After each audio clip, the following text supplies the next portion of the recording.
Olá pessoal, bem-vindos ao podcast Sonho Bem-vindo.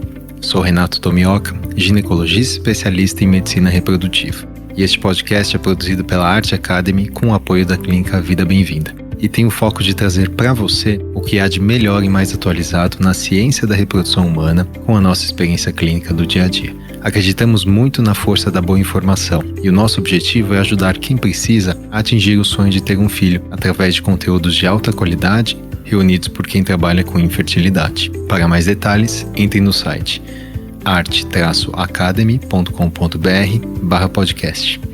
E agora, segue o nosso episódio de hoje.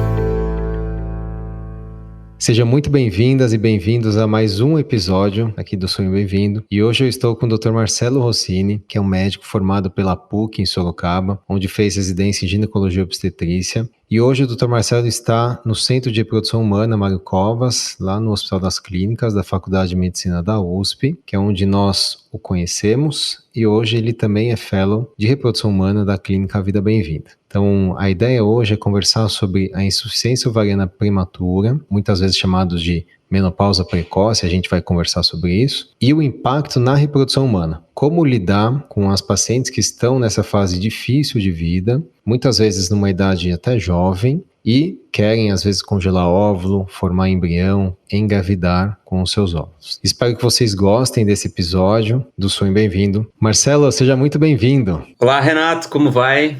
Bom, primeiramente, gostaria de agradecer o convite de estar aqui no podcast Sonho Bem-vindo. Você sabe que eu sou um fã do podcast e sempre brinco que que ele é meu grande companheiro aí nas minhas viagens. E eu acredito muito nesse formato de informação que vocês trazem aqui, com muita qualidade, em um formato descontraído, que é bastante acessível para todos. Então eu espero contribuir com um pouquinho de informação e conteúdo para vocês, principalmente para falar sobre insuficiência ovariana prematura, que é um tema de muito interesse para mim e que a gente sabe que é bastante angustiante para as pacientes e também para os médicos, né, que lidam com isso no dia a dia. Com certeza, é um tema cada vez mais relevante. Eu diria que nesses últimos anos, o número de pacientes que eu particularmente tenho atendido com esse quadro é cada vez maior, talvez tenha triplicado ou quadruplicado. E com certeza tenho pacientes aqui, todo mundo tem pacientes que vão se beneficiar desse episódio. Então vamos direto ao ponto. Primeiro, Marcelo, o que é insuficiência ovariana prematura ou IOP? Bom, então a gente estima, né, que a insuficiência ovariana prematura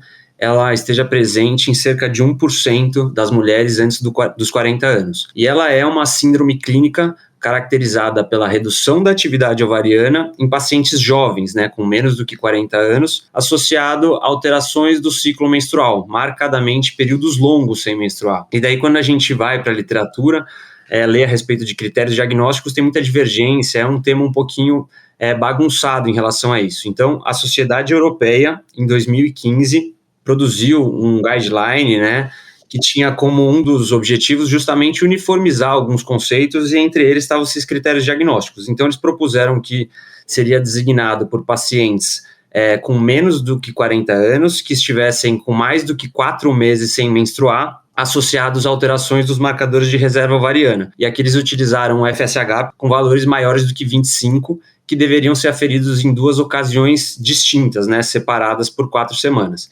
E aqui, para quem trabalha, né, com isso, ou ginecologistas, ou trabalham com medicina reprodutiva, é interessante porque a gente já configura esse perfil hormonal de hipogonadismo hipergonadotrófico. Então, são pacientes que os ovários têm uma produção hormonal diminuída, um hipoestrogenismo, e a hipófise, para tentar compensar, eleva, né, a produção das gonadotrofinas. Isso vai ser importante depois para a gente entender um pouquinho as outras etapas, né, os mecanismos que levam à insuficiência ovariana prematura. Eu vou falar um pouquinho dessas terminologias aqui, Marcelo, acho que você falou bastante coisa legal, e que, claro, para o médico é óbvio, mas tem muita paciente aqui que não é da área de saúde e acho que vale a pena a gente colocar todo mundo na mesma página, né? Então, primeiro, o hipo se refere a algo que está abaixo e o hiper ao inverso. Então, um hipogonadismo, quais são as gônadas da mulher? São os ovários, no homem são os testículos. Então, o hipogonadismo na mulher se refere à queda da produção de estradiol, como você falou, a queda estrogênica, né? Que é um hormônio fundamental para a saúde feminina e também masculina. O hipergonadotrófico significa ela tem um hipogonadismo, o estradiol está baixo, com um FSH, que é a gonadotrofina, e muitas vezes o LH também alto, o que indica que a gônada está produzindo pouco hormônio a despeito da boa estimulação da hipófise, né, da boa estimulação com FSH e LH. E isso, claro, configura um quadro de estoque de óvulos, de estoque de folículos mais baixo. E acho que a grande lógica da insuficiência ovariana prematura, no fundo, é o meu estoque de óvulos, meu estoque de folículos e, portanto, a minha capacidade de produzir hormônio e, claro, de engravidar está indo embora, está caindo ou já caiu muito. E isso acontece por diversas causas. Vou até aproveitar aqui o gancho e emendar. Quais são as causas, Marcelo, conhecidas hoje da insuficiência ovariana prematura? Antes da gente falar depois dos outros detalhes de diferenças aí até de terminologia. Perfeito, Renato. Muito legal essa explicação. Então, de uma maneira bem simplificada, os mecanismos fisiopatológicos, né, que levam à insuficiência ovariana prematura, eles seriam basicamente 3, né? Então, depois a gente vai retomar um pouquinho sobre alguns números, né, que as mulheres já nascem com aquele estoque de óvulos, mas de uma forma geral, seriam 3 mecanismos principais. Então, algumas mulheres já nascem com um estoque de óvulos, aquelas células germinativas, numa quantidade reduzida. Essa seria um primeiro mecanismo. O segundo mecanismo seriam mulheres que nascem com uma quantidade de folículos normal, porém, ela passa por um processo acelerado de consumo desses folículos, através da reabsorção desses folículos, que a gente chama de atresia folicular. E uma série de mecanismos, né, que ela perde alguns bloqueios na maturação folicular, e essa maturação folicular ela se dá de uma forma acelerada. E um terceiro mecanismo seria por uma resistência nos folículos às gonadotrofinas. Então, que nem o próprio nome diz, do hormônio folículo estimulante, o FSH, ele é imprescindível para que haja o desenvolvimento e o crescimento dos folículos. Então, se esses folículos são resistentes a esse FSH, também vai existir uma redução da atividade ovariana. Recentemente, eu preparei uma aula sobre reserva ovariana no congresso até de climatério e menopausa, né, o congresso da Sobrac. E acho que vai muito de encontro com esse tema. Por quê? A gente aprende, né, Marcelo, na faculdade e até na residência, que a vida fetal é onde a mulher tem mais óvulos, mais folículos nos ovários. E isso é verdade. Chega talvez até 5, 7 milhões ou mais. Quando a menina nasce, a recém-nascida, a gente aprende que ela tem em torno de 1 a 2 milhões. Porém, isso não é necessariamente uma verdade absoluta, porque os estudos que fizeram avaliação histológica, ou seja, cortes de ovários de meninas ou de mulheres em variadas idades, e tem um estudo grande de 2010 que compilou 8 estudos desde a década de 50. Tem um estudo clássico do Baker, né, de 63, que mostrou que as pacientes tinham, né, densidades de foliculares variadas, né, dependendo ali da idade, mas que varia muito. Varia quanto? Chegou de 34.800 folículos até 2 milhões e 500 ao nascimento. Então, por incrível que pareça, a média foi quase de 300 mil óvulos ao nascimento. Quando a gente fala em óvulos, aqui a gente está dizendo os folículos que não crescem, né? São aqueles, a gente chama de NGF, que são Non-Growing Follicles. São folículos primários, né? Ou folículos também junto com os primordiais. Então, essa soma desses folículos é o que a gente chama de reserva ovariana verdadeira, né? Depois existe a reserva ovariana funcional, que é aquela que a gente vai querer estimular e coletar óvulo. Mas talvez a recém-nascida nasça com algo em torno de 300 mil na média, variando muito, e aí vai exatamente o que você disse, né? Existem mulheres que nascem com 100 mil e outras que nascem com 2 milhões e meio, né? E isso, claro, que vai impactar na idade que ela vai ter a menopausa, porque o outro fenômeno, que é o consumo acelerado, ele está associado a algumas doenças, né, Marcelo? Por exemplo, doenças autoimunes ou até o uso de alguns medicamentos como quimioterápicos. E aí a gente fala também uma segunda frase, que é a mulher que tem a menarca, né, que teve a primeira menstruação da vida, nessa fase ela já vai ter mais ou menos 500 mil óvulos. Mas na verdade é menos. A média é algo em torno de 180 mil, variando aí de 21 até 1 milhão e 500 mil, né? E acho que a verdade mais absoluta é que na menopausa, ou seja, quando a mulher já não menstrua mais, o estoque de óvulos já é menos do que 1.000, né? O estoque de folículos já é menor do que 1.000. Então, acho só um pouco de curiosidade, porque eu acabei revisando isso recentemente, e realmente essas verdades, né, que a gente aprende aí ao longo da vida acadêmica, elas vão sendo modificadas, né? É um estudo até relativamente recente, 2010. Não, com certeza. Esses números a gente guarda na ponta da língua e a gente sempre conta essa história para as pacientes para que elas entendam como é que é essa questão da dinâmica e o consumo da reserva ovariana ao longo da vida reprodutiva. E não é para fazer terrorismo, mas sim para que elas se apropriem dessas informações e que elas possam tomar as decisões conscientes a respeito do futuro reprodutivo. Mas o que é um questionamento interessante, né, é que se esse processo que é o fisiológico, né, que em torno ali dos 50 a 51 anos, pelo menos a média das mulheres acaba entrando na menopausa, ele já é angustiante, o processo que se dá na insuficiência ovariana prematura, ele é muito mais aflitivo, né, porque esse processo se dá numa idade muito anterior, né, e que leva a todos aqueles efeitos deletérios, né. Exato, perfeito.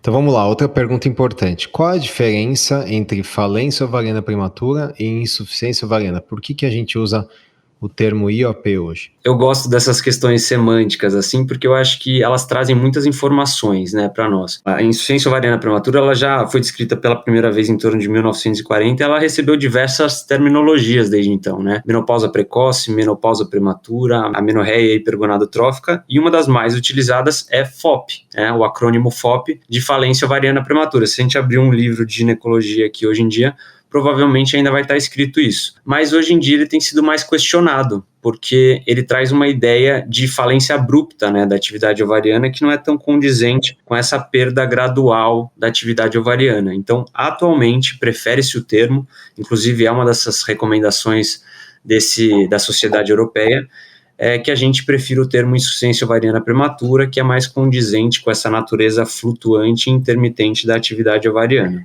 Então, insuficiência ovariana prematura, ou IOP, é o termo que a gente usa, é o termo moderno, né? Vamos evitar o termo falência, então, né? Aqui para os colegas, com certeza muitos nos ouvem aqui. Vamos lá, quais são, então, os impactos, Marcelo, que uma IOP pode trazer aí para a saúde das pacientes? É claro, falando aqui tanto no aspecto reprodutivo quanto hormonal. Perfeito. Então, embora o nosso foco hoje seja avaliar a interferência da IOP na capacidade reprodutiva, eu acho que é interessante a gente trazer um panorama geral, né, dos outros efeitos da insuficiência ovariana prematura. Então, a gente sabe que, de uma forma geral, da mesma maneira que na transição menopausal fisiológica, na insuficiência ovariana prematura também ocorre a redução do estoque de óvulos e, por consequência, da redução dessa produção hormonal. Porém, num momento muito precoce, né?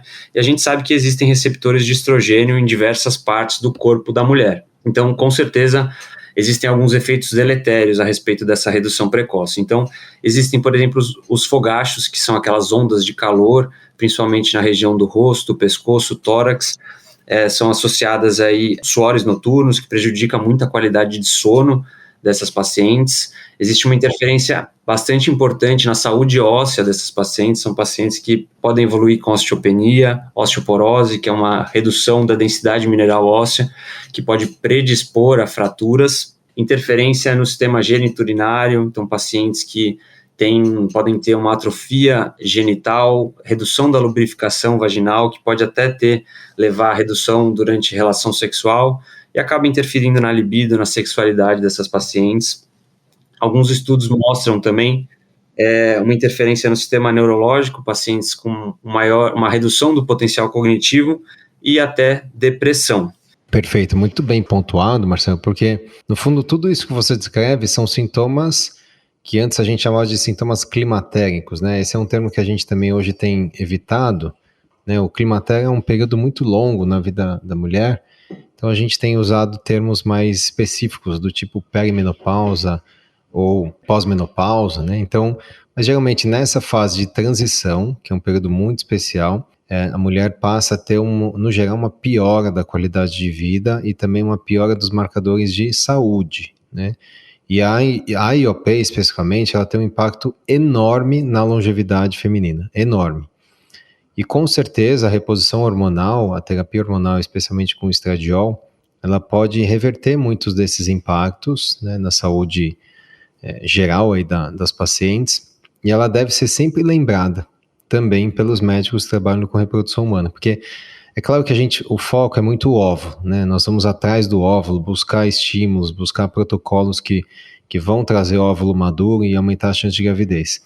Mas essa paciente, ela não pode ficar desassistida, né? Desassistida em relação à questão hormonal. E olha que curioso, Marcelo, hoje mesmo eu atendi uma paciente que ela tem, acho que ela está com 40 anos agora, ela já tem filhos conseguiu engravidar de uma forma natural, e ano passado ela ficou 4 meses, primeiro semestre, sem menstruar, e depois, segundo semestre, ela voltou a menstruar normalmente, né? E ela me procurou para tentar um terceiro filho, né? E ela já veio com FSH de 60, né, um estradiol baixo, um antimileriano indetectável, ou seja, todos os marcadores de reserva super, né, indicando que a reserva realmente está muito baixa, e me perguntou, será que eu consigo engravidar? Né, será que tem chance ainda, ou eu já estou na menopausa, né, que é um termo muito comum, né? E a resposta objetiva, né, para muitas pacientes que eventualmente estão aí com antimileriano indetectável e estão ouvindo aqui, é que a gente não consegue predizer fertilidade baseado num teste de reserva ovariana. Ou seja, uma reserva ovariana ultra baixa, claro que dependendo da idade, ela não indica infertilidade, mas associada a uma idade mais avançada, reprodutiva, ela pode sim estar associada a muita dificuldade, até dificuldade de formar embrião e coletar óvulo, né? Então, e essa mesma paciente, ela passou a ter sintomas agora, né? Passou a ter ondas de calor, ela passou a ter irritabilidade, piora do desempenho até na academia, né? A libido dela não piorou tanto, mas você citou vários pontos, né? Até a cognição, memória de curto prazo piora. Então, acho que esse é um impacto mais imediato e que a gente, como médico de reprodução humana, também temos que ficar atentos, né? E eventualmente, se não faz a terapia hormonal, indicar para alguém que possa fazer, às vezes em paralelo à estratégia da reprodução assistida, né?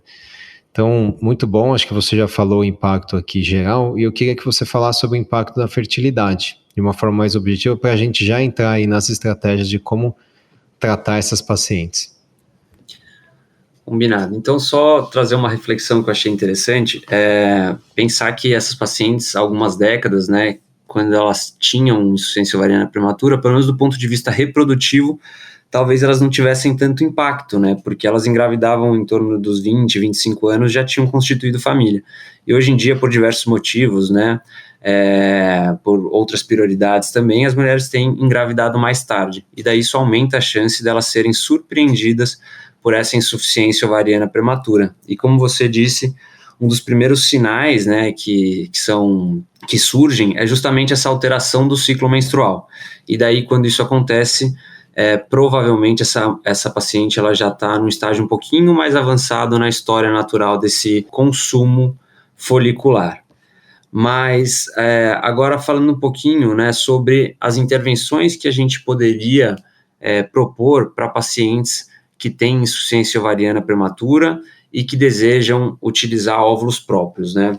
Então, Marcelo, vamos falar um pouquinho das intervenções, né? O que hoje nós temos de táticas para essas pacientes com IOP nesse contexto da reprodução assistida, né? Tanto o paciente que quer congelar óvulo e tem 34 anos e já se deparou com uma insuficiência ovariana prematura, e a paciente que já está tentando engravidar, né, se depara com a infertilidade e até com esse diagnóstico aí de insuficiência ovariana prematura, numa idade mais avançada, por exemplo, 40 anos ou 39 anos. Ok, então, antes da gente entrar nas estratégias propriamente ditas, eu acho que é interessante que a gente relembre aquele conceito que a gente falou no começo sobre a natureza flutuante da atividade ovariana. Então, justamente por essa natureza intermitente dos ovários, existe uma chance de gestação espontânea que gira ali em torno de 5 a 10%. Então, essas pacientes, eventualmente, podem engravidar mesmo espontaneamente. Claro que depende muito da idade, né, Marcelo? Acho que vale uma ressalva aqui, né? Depende muito da idade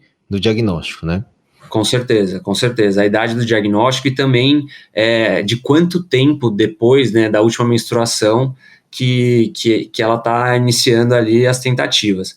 E alguns relatos, né, de pacientes que mais de 10 anos após a última menstruação, elas acabaram engravidando espontaneamente. Óbvio que são relatos, né, únicos, né, chama a atenção de todo mundo, mas isso existe justamente por essa atividade esporádica dos ovários.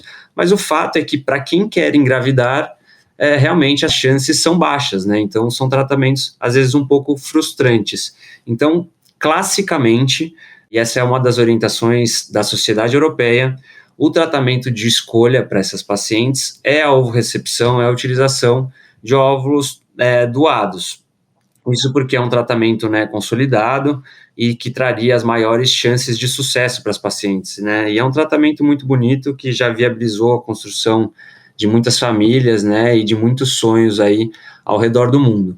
Inclusive, Renato, a Vida Bem-vinda tem uma rede de apoio, né, uma equipe multidisciplinar com psicólogos, né, que fazem o atendimento ao longo de todas as etapas do tratamento para essas pacientes, né? Sim, nós temos o grupo que é muito liderado aí pela psicóloga Juliana Tifalni e que muitos médicos acabam participando em algumas segundas-feiras, né, falando aí sobre vários temas.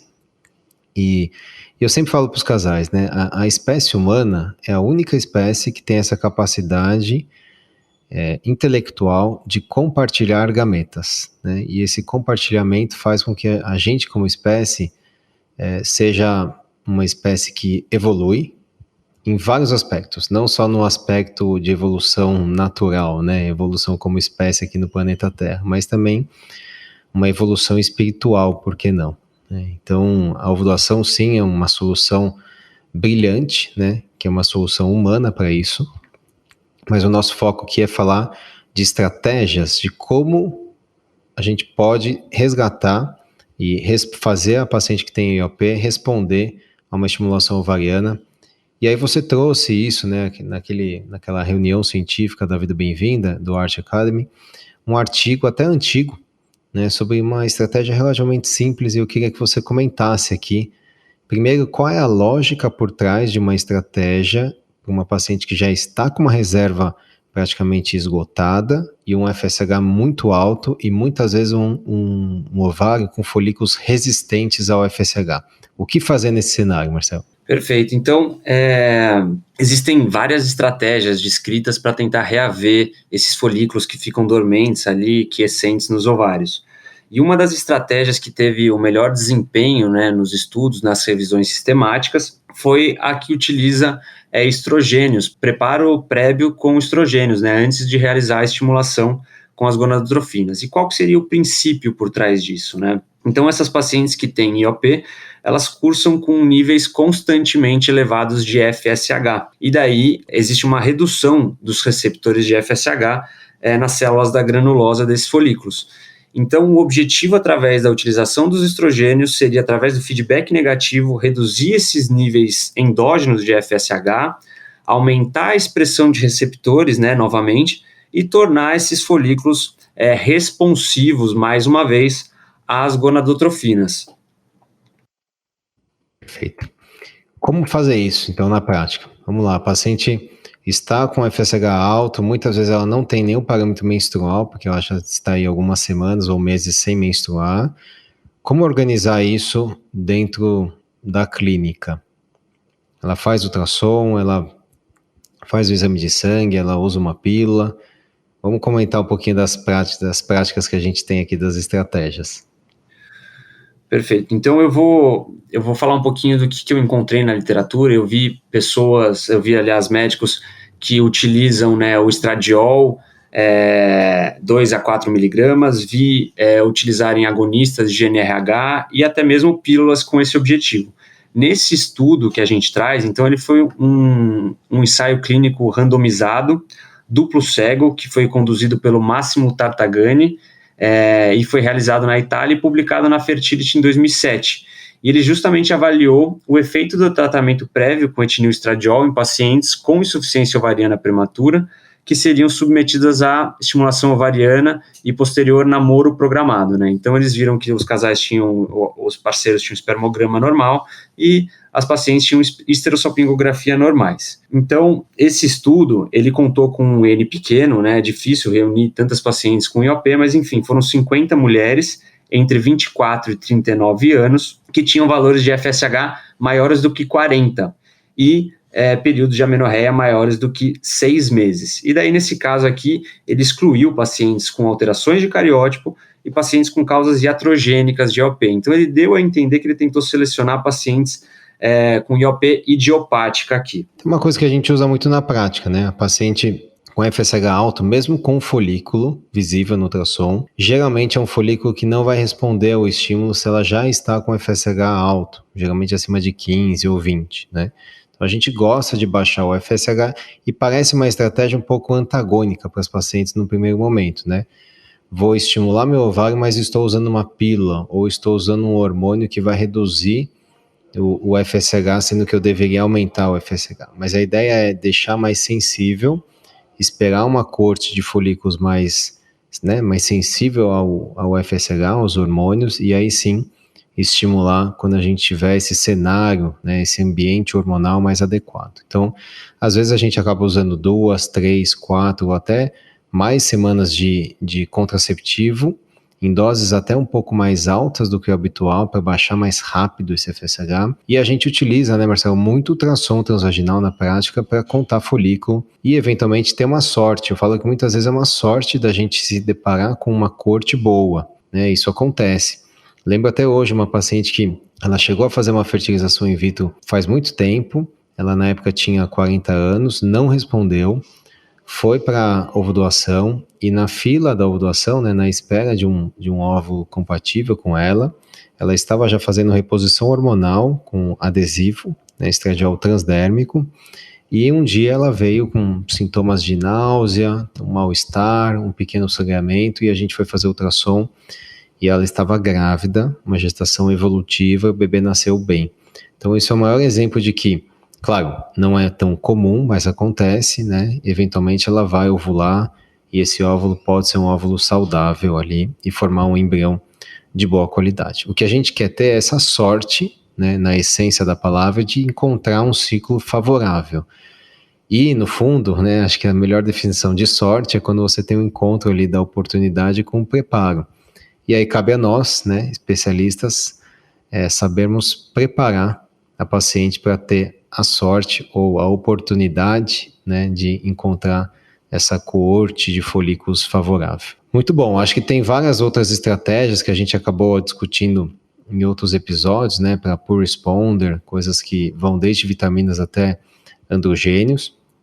Mas eu queria que você comentasse, Marcelo, especificamente sobre o IOP, de novas estratégias, novas ideias que vêm sendo aí ventiladas na reprodução assistida e até falar um pouquinho sobre potencial do rastreamento para as pacientes com IOP, né? Ou seja, será que então a gente não deveria ficar mais atento àquelas que estão em risco alto de ter uma insuficiência ovariana prematura e aí sim aconselhar antes, já que o tratamento não é tão eficaz, né? Sim, então em relação a perspectivas, né, muita coisa tem sido estudada e a gente realmente progride em relação a isso, mas muitas dessas técnicas estão em campo experimental, então são técnicas que a gente ainda não aplica na prática clínica diária, mas que espero num futuro próximo a gente possa, né, após confirmar o perfil de segurança delas, oferecer com maiores chances de sucesso. Mas estratégias que têm sido promissoras, então o plasma rico em plaquetas, a infusão intra-ovariana, então seria coletada uma amostra de sangue dessas pacientes, essa amostra é centrifugada, se aumenta a concentração das plaquetas e sabe-se que as plaquetas elas possuem grânulos que têm diversos fatores de crescimento que são encontrados nos ovários saudáveis. Então a ideia seria, através desses fatores de crescimento, estimular aqueles folículos que ficam ali em estágio primordial, que eles cheguem até o estágio de folículo antral quando eles passam a ser responsivos às gonadotrofinas. E outra terapia que é bastante nova e também em campo experimental, mas que tem se mostrado promissora, né, melhorando, por exemplo, parâmetros de reserva ovariana, são as terapias com células-tronco. Então, antes se pensava que as células-tronco pudessem ser coletadas da medula óssea, hoje em dia se coleta células-troncos de cordão umbilical, da placenta, até mesmo de tecido adiposo. E daí ela teria alguns mecanismos, né, que ela poderia ajudar nessas pacientes com insuficiência ovariana prematura. Então, acredita-se que ela tem, pelo fato de elas serem pluripotentes, elas poderiam se transformar em células germinativas, mas hoje acredita-se que elas têm um poder de regeneração de um tecido lesado, danificado, que seria talvez o principal mecanismo nas pacientes com insuficiência ovariana prematura. Perfeito. E o que você acha do rastreamento, Marcelo, do screening? O que a gente poderia fazer, até o ginecologista poderia fazer no consultório, né, para o paciente que está lá com seus 20 e poucos anos, 30 e poucos anos, para evitar um cenário de insuficiência ovariana prematura, não evitar exatamente, mas evitar o dano que isso possa causar, especialmente do ponto de vista reprodutivo. Então, propor, né, um exame, por exemplo, usar um marcador de reserva ovariana para que a gente identifique essas pacientes precocemente, realmente é uma ideia muito atraente, né? É muito interessante a gente poder fazer isso. Mas esses marcadores, por exemplo, pelo menos o antimileriano, ele não é a ferramenta perfeita para que a gente consiga identificar quais pacientes que vão evoluir com insuficiência ovariana prematura. Inclusive, tem alguns estudos que mostram que pacientes com antimileriano identificáveis, elas podem continuar menstruando por mais 5 anos. Porém, a gente pode e deve sim estimular, em alguns casos, a realização desses marcadores, principalmente para pacientes entre 30 e 35 anos, que pretendem postergar a maternidade ou que possuem algum fator de risco, né, para a IOP, como, por exemplo, um histórico familiar, ou, por exemplo, pacientes que vão ser submetidas a cirurgias pélvicas, como, por exemplo, manipulação e remoção de endometriomas e teratomas, entre outros casos. Então, em casos selecionados, sim, a gente pode identificar pacientes com baixa reserva ovariana e atuar de uma forma preventiva, por exemplo, indicando o congelamento de óvulos. Maravilha, Marcelo. Acho que é um tema que acomete aí talvez 1-2% das pacientes, mas é um tema muito importante, muito, muito importante, e que eu acredito sim que é possível, né, como você falou, fazer um rastreamento mais lógico, ficar atento a essas pacientes, ficar atento às pacientes que têm histórico familiar, né, tem mãe que teve menopausa precoce, tem irmã que teve menopausa precoce, e isso aumenta o risco em 7 a 9 vezes dessa paciente ter, né. Tem alguns estudos mostrando que filhas, né, mulheres que nasceram de uma gestação gemelar, né, então se você é uma mulher que tem um irmão gêmeo, uma irmã gêmea, talvez tenha uma relação com insuficiência ovariana prematura também, ou seja, a vida fetal ela é muito importante, né, para esse pool de folículos, para o pool de óvulos. E existem vários estudos mostrando que tudo que pode influenciar na vida fetal, na vida intrauterina, pode eventualmente influenciar na reserva ovariana. Então, eu acho que é um pouco de ficar atento e, claro, né, ter essa consciência aí também de não fazer coisa muito exagerada, né? Ou seja, às vezes o excesso de exames pode também causar preocupações desnecessárias, né, Marcelo? O exemplo clássico é o antimileriano em paciente que não tem desejo reprodutivo e não tem expectativa, né, de ter filhos, e se ele for pedido numa fase sem lógica clínica, ele pode dar um carimbo, às vezes falso, de infertilidade, ou um carimbo de preocupação, e a gente tem que tomar muito cuidado também com esse excesso de exames. Mas gostei bastante desse episódio, queria agradecer aqui a sua presença, Marcelo, e dizer que já estou pensando num próximo episódio para a gente fazer. Gostaria que você deixasse aqui as mensagens finais aí para os pacientes que lutam aí com a IOP. Então, eu acho que, independente do caminho a ser seguido, né, se vai ser uma gestação com óvulos próprios, vai ser tentada uma gestação com óvulos próprios ou com gametas doados, eu acho que o mais importante é estar em um local em que você seja bem acolhido pela equipe médica, que você se sinta confortável com um atendimento multidisciplinar, que vai ter um olhar, né, panorâmico para todas essas questões, né, que são complexas e que envolvem os casos das pacientes com insuficiência ovariana prematura, e que todos estejam alinhados, né, em relação ao que foi decidido pela paciente em conjunto com o médico. Então, só desejo essas pacientes que sigam com muita resiliência nesse caminho, que não é fácil, mas com certeza trará bons resultados. E em relação ao próximo podcast, eu estou à disposição, eu vou ficar feliz de poder viajar, me ouvindo, conversar com você, Renato, vai ser muito legal. Obrigado, Marcelo. E bom descanso aí a todos. Até a próxima. Até mais. Obrigado por estar conosco nesse episódio do Sonho Bem-vindo. Se você estiver interessado em saber mais sobre o que conversamos nesse episódio, entre no site arte-academy.com.br/podcast.